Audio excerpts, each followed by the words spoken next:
Hello प्यारे बच्चों, कैसे हैं आप सभी। बहुत बहुत स्वागत है आप सभी का इस स्पेशल वीडियो में। तो आज की जो ये स्पेशल वीडियो है बच्चों, ये आप ही लोगों के लिए है, उन बच्चों के लिए है जो अभी तक जिन्होंने कुछ भी नहीं पढ़ा है। तो भाई बोर्ड एग्जाम जो है बिल्कुल सिर पे है, 1 महीना हमारे पास केवल रह गया है और अभी तक भी ऐसा लग रहा है कि हमें तो कुछ याद ही नहीं है, हमने तो अभी कुछ पढ़ा ही नहीं है, हमें तो कुछ आता ही नहीं है। तो ये वीडियो आपके लिए बच्चों, ध्यान से जो आज बातें बताने जा रहा हूं उनको सुन लेना और अप्लाई कर लेना। अगर मैं बात करूं तो हमारे पास जो हमारे बोर्ड के एग्जाम है वो 1 महीने बाद है, ठीक है, और हमारे पास 4 हफ्तों का समय है, 30 दिन है, 720 घंटे हैं और इसी के साथ साथ 43,200 मिनट है। अगर हम ध्यान से देखें तो इतने ही समय के बाद हमारे बोर्ड एग्जाम हो रहे होंगे और हमें क्या करना है, इतने ही समय में हमें अपनी तैयारी को ऐसा कर देना है कि हमें कोई हरा ना पाए, यानी कि हमारी जो बोर्ड के एग्जाम है वो बहुत अच्छे जाए और हम अपनी बोर्ड परीक्षा में टॉप करके आ सके। बहुत सारे बच्चों को ऐसा लग रहा होगा कि उनको जो है ज्यादा पढ़ना नहीं है, या उनको जो है उन्होंने बहुत छोटा सोच रखा होगा। छोटा गोल मतलब कि मुझे बस पास होना है, मुझे बस 60-70 नंबर लेकर के आने हैं और दैट्स इट। केवल इतना सोचने से बेटा कुछ होने वाला नहीं है। और अब जो सबसे बड़ी बात आती है वो बच्चों के साथ में ये है कि जो ये 1 महीने का समय है इसमें हमें पढ़ना कैसे है। बच्चों मैं आपको एक बात बताना चाहता हूं, देखिए जो टॉपर बच्चा होता है वो ऐसा नहीं होता है कि वो बहुत ज्यादा पढ़ रहा होता है, ठीक है। आप लोग ऐसा सोचते हैं कि जो टॉपर बच्चा है वो 8 घंटे 10 घंटे पढ़ रहा होगा, पर ऐसा नहीं होता बेटा। वो जो है 4 से 5 घंटे की पढ़ाई करता है, लेकिन वो एक प्रीसाइज कह सकते हैं, यानी बिल्कुल सोचा समझा हुआ, एक प्लान किया हुआ पढ़ाई करता है, एक स्ट्रेटेजी के साथ चलता है और वही बच्चा टॉप करके दिखा देता है। जबकि आप हो सकता है उससे ज्यादा पढ़ रहे हो, आप 7-8 घंटे भी पढ़ रहे होंगे, ये भी हो सकता है, और तब भी आपके नंबर नहीं आ रहे हैं। तो जो कॉमन टाइम टेबल देखा जाता है, मतलब जो बच्चों के अक्सर देखा जाता है, अगर आपको कोई मोटिवेट कर देता है, मैं ही जैसे आपको मोटिवेट कर दूं या आपका कोई बड़ा भाई बहन आपको मोटिवेट कर दे, तो आप क्या करते हैं, तुरंत जो है एक ऐसा टाइम टेबल बना देते हैं जिसमें आपको सुबह 6 बजे उठना है, अच्छे से 6:30 बजे तक स्कूल के लिए तैयार होना है, फिर उसके बाद रिवाइज करना है, फिर उसके बाद सोशल साइंस पढ़नी है, उसके बाद मैथ्स पढ़नी है, उसके बाद ये पढ़ना, उसके बाद वो पढ़ना। और अगर आप पूरा इस टाइम टेबल को एनालाइज करेंगे तो आप पाएंगे कि ये 8 घंटे की पढ़ाई जो है हमसे नहीं हो पाती है, कहीं ना कहीं फिर हमसे टाइम टेबल फॉलो नहीं हो पाता है। तो बच्चों ऐसा टाइम टेबल बनाने से क्या ही फायदा, हमें किसी को दिखाना नहीं है, हमें अपने लिए पढ़ना है। और हम अपने लिए एक स्ट्रैटेजी के साथ अगर पढ़ाई करेंगे तो ऑब्वियस सी बात है बेटा कि हमारे जो है बहुत ही अच्छे नंबर आएंगे। अब सबसे जरूरी चीज ये देखी गई है कि बच्चों को ये नहीं पता समझ में आ पाता है कि सर ये जो लास्ट का 1 महीना हमारे पास बच रहा है, इस 1 महीने में हमें पढ़ना क्या क्या है, हमें पढ़ना कैसे कैसे है। तो वही मैं आपको अब बताने जा रहा हूं। सबसे जरूरी चीज होती है बच्चे कि आपको अपना जो है गोल सेट करना है और आपको अपना गोल जो है ना बड़ा रखना है। अगर आप सिर्फ ये सोचेंगे कि भाई मुझे तो एक पास होके दिखा देना है, मेरे को बस 60-70 नंबर लेकर के आने, दैट्स इट, मेरा काम हो जाएगा, तो बेटा आप उससे कम पर ही रुक जाएंगे, आपके उससे कम ही नंबर आएंगे। आपको अपना जो टारगेट है, आपको अपना जो गोल है वो बड़ा सेट करना पड़ेगा कि भाई मुझे अपने बोर्ड परीक्षा में 95% मार्क्स लेकर के आने हैं। याद करो वो दिन जब तुमने ये सोचा था, जब हमने मार्च अप्रैल और मई के महीने में जब हमने पढ़ाई शुरू की थी, तब हमने ये सोचा था कि हमें बोर्ड परीक्षा में टॉप करना है, तब हमने ये सोचा था कि हमारे जो है न्यूज़पेपर में फोटो आनी चाहिए, तब उस टाइम पर हमने ये सोचा था कि हमें अपने माँ बाप का नाम रोशन करना है। तो आज वो बात कहां गई बेटा। अपना जो टारगेट है, अपना जो गोल है, उसको हर समय अपने दिमाग में रखो और उसको कहीं एक जगह लिख लो। लिखने से क्या होता है बेटा कि वो चीज हमारे दिमाग में बैठ जाती है, कहीं ना कहीं वो हमारे याद रहती है और कहीं ना कहीं हमारे मन में ये रहता है कि हमने लिखा था, हमें ये पता था कि हमें जो है बोर्ड परीक्षा में टॉप करना है, हमें 95+ मार्क्स लेकर के आने हैं। तो उसके लिए बच्चों आप फिर डेली काम करोगे। जब ये चीज आपके दिमाग में चलेगी ना तो आप उसके लिए काम भी करोगे। तो सबसे जरूरी चीज है बेटा गोल सेट करना। अब देखिए हमारा जो डेली का गोल होता है वो अलग अलग हो सकता है। इस 1 महीने में हमें क्या क्या करना है कि भाई हमें मैथ्स जो है 20 क्वेश्चंस हर दिन करने हैं, या साइंस के चैप्टर 2 को हमें क्या करना है, रिवाइज करना है, उसमें जो न्यूमेरिकल है वो करके देखने हैं, उसके जो डायग्राम है वो बना के देखने हैं। सोशल साइंस का हमें 1 शॉट लेक्चर देखना है किसी भी चैप्टर का जो हमें याद नहीं है। इंग्लिश का हमें कोई ग्रामर का टॉपिक पढ़ना है, जैसे कि इनडायरेक्ट, डायरेक्ट है, एक्टिव पैसिव है, जो भी आपका टॉपिक है वो हमें पढ़ना है। हिंदी की अगर बात की जाए तो गद्यांश है या पद्यांश है, या उससे रिलेटेड जो क्वेश्चंस है, या किसी लेखक का, किसी कवि का जीवन परिचय है, वो हमें याद करना है। तो ये एक अच्छा स्ट्रेटेजी मानी जाती है, एक अच्छा प्लान माना जाता है। और 30 मिनट का यानी आधे घंटे का बेटा हमें रिवीजन जरूर करना है। ये रिवीजन बहुत बहुत बहुत ज्यादा जरूरी होता है, ये रिवीजन हमें डेली करना है।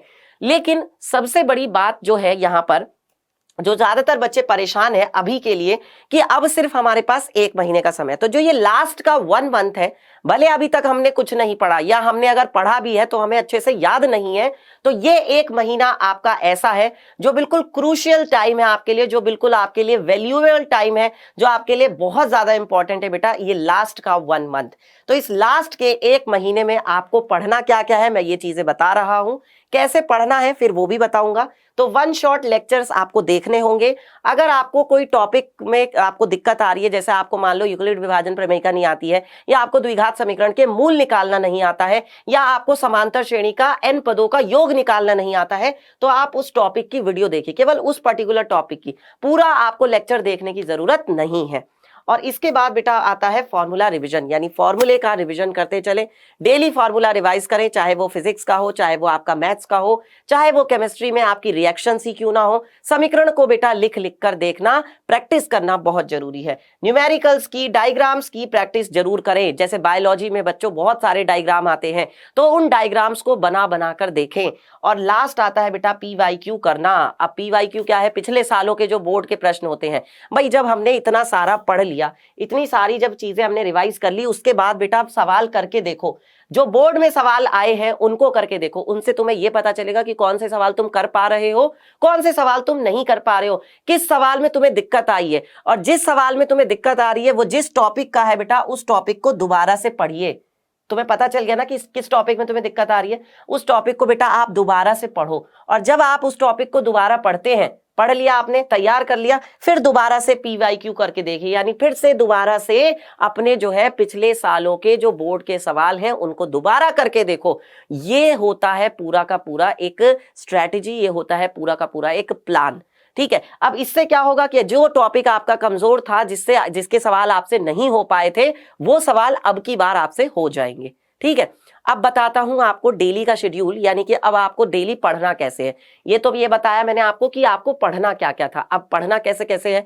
तो बेटा सबसे पहले PYQ करके देखेंगे, है ना, और उसके बाद आप सैंपल पेपर करके देखेंगे। देखिए हर एक बोर्ड का मॉडल पेपर होता है, हर एक बोर्ड ने अपनी वेबसाइट पर मॉडल पेपर डाला हुआ है, आप जाकर के उसको डाउनलोड करिए और उस मॉडल पेपर को करके देखिए, उस सैंपल पेपर को करके देखिए। लास्ट के 1 मंथ में बेटा ये जो चीज है ये सबसे ज्यादा जरूरी होती है, अनसॉल्व पेपर्स। जैसे अगर मैं यूपी बोर्ड के लिए बात करूं तो यूपी बोर्ड में एक अखिल का अनसॉल्व पेपर आता है, एक राहुल का आता है, राहुल टॉप 10 सीरीज आता है। ये आप लेकर के इससे रिवाइज करना शुरू कर दीजिए, इनको लगाना शुरू कर दीजिए, क्योंकि बेटा अनसॉल्व पेपर्स जो बच्चा करता है, मैं आपको बता दूं टॉपर जो बच्चा होता है ना, वो कम से कम 4-4-5 बार अनसॉल्व कर लेता है। मतलब एक बार उसने करके देखा, उसको पता चला कि अच्छा ये सवाल इंपॉर्टेंट है, फिर दोबारा करता है वो, फिर उसको अच्छा रिवाइज हो जाता है, उसको पता भी चल जाता है कि हाँ ये वाला सवाल तो मैंने करके देखा था, ये सवाल तो मेरे से हो गया था, ये वाला सवाल मुझसे नहीं हो पाया था। फिर वो उस टॉपिक पे जाता है, उस टॉपिक को पढ़ता है, उस टॉपिक का सवाल पढ़ के आके दोबारा करता है, और अगर उससे हो जाता है तो बहुत अच्छी बात है, अगर नहीं होता है फिर दोबारा वो जाता है, पढ़ता है, दोबारा से आके दोबारा करके देखता है। तो ये प्रोसेस वो बार बार रिपीट करता है।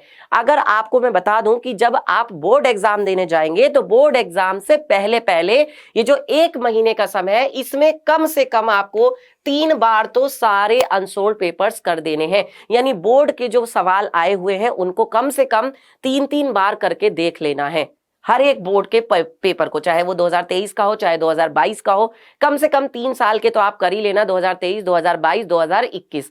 आपके बोर्ड एग्जाम होंगे 2024 में, तो पूरी संभावना है कि आपको बोर्ड के पेपर से क्वेश्चन जो है जरूर मिलेंगे। इसके बाद आता है बेटा रिवीजन। रिवीजन डेली करें, डेली रिवाइज करना बहुत ज्यादा जरूरी है। हो सकता है कि आप आधे घंटे का रिवीजन करें, हो सकता है आप 15 मिनट का रिवीजन करें, हो सकता है आप 1 घंटे का रिवीजन करें। इस रिवीजन में बेटा 3 चीजें आती हैं, एक तो होती है न्यूमेरिकल की प्रैक्टिस, एक होती है आपका थ्योरी पार्ट, और एक होता है आपका बच्चों डायग्राम। ये तीनों चीजें आपको यहाँ पर करनी होंगी, करनी है और ऐसे ही करनी है जैसे मैंने आपको बताया। जब आप रिवाइज कर लेंगे फिर दोबारा आप जाएंगे सैंपल पेपर करेंगे, फिर दोबारा आप जाएंगे अनसोल्ड पेपर्स करेंगे।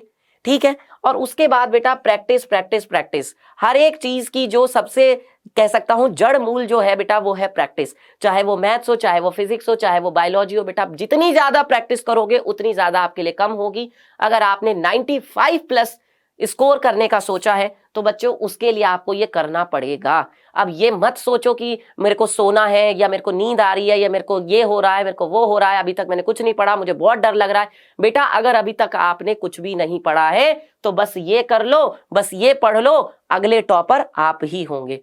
तो बस आज के लिए प्यारे बच्चों इतना ही। जो बातें मैंने आपको बताई हैं इनको फॉलो कर लेना, कर लोगे तो आपके लिए बेस्ट होगा। आपके लिए बेस्ट टाइम टेबल मैंने बता दिया है कि आपको करना कैसे कैसे है, क्योंकि अब आपको स्कूल भी ज्यादा जाना नहीं है, आपके प्री बोर्ड भी लगभग या तो किसी के हो गए हैं या होने वाले हैं, तो उसमें भी ये आपको काम आएगा। अब सबसे जरूरी बात है बेटा कि आप किस टॉपिक पर चाहते हैं कि मैं अगली क्लास में या अगली वीडियो में मैं आपके लिए लेकर के आऊं, वो आप मुझे बता सकते हैं कमेंट करके। और आज का जो ये वीडियो है ये आपको कैसा लगा, जो आज मैंने आपको बातें बताई ये आपको कितनी वैल्यूएबल लगी, कितनी इंपॉर्टेंट लगी, ये भी आप मुझे कमेंट करके बता सकते हैं। लाइक करिएगा, शेयर करिएगा अपने बाकी फ्रेंड्स के साथ में। और एक बात याद रखना बेटा कि नींद बहुत है आंखों में लेकिन सोना नहीं है। नींद बहुत है आंखों में लेकिन सोना नहीं है। यही समय है कुछ करने का, इसे खोना नहीं है। बेटा यही समय है, यही टाइम है, इस एक महीने को अपने बचा लो तो तुम्हारे बोर्ड परीक्षा भी बच जाएगी और तुम्हारा बोर्ड में टॉप करने का जो सपना है वो जरूर पूरा होगा। यहां पर आप मुझे फॉलो कर सकते हैं, ठीक है। बाकी अगर आपको कोई जानकारी चाहिए, कोई आपको पीडीएफ चाहिए क्वेश्चंस की या किसी टॉपिक की, वो आपको यहाँ पर मिल जाएगी। तब तक के लिए अपना ध्यान रखिए, बाय बाय, टेक केयर। और हाँ, नया साल आ रहा है बेटा, इस नए साल पर एक नया कुछ कर कर देखना है, एक नए तरीके से तैयारी करनी है। जो मैंने बातें बताई हैं एक नई उमंग के साथ, एक नए उत्साह के साथ बेटा जरूर करना। आप सभी को मेरी तरफ से नए साल की हार्दिक शुभकामनाएं। Happy new year to all of you.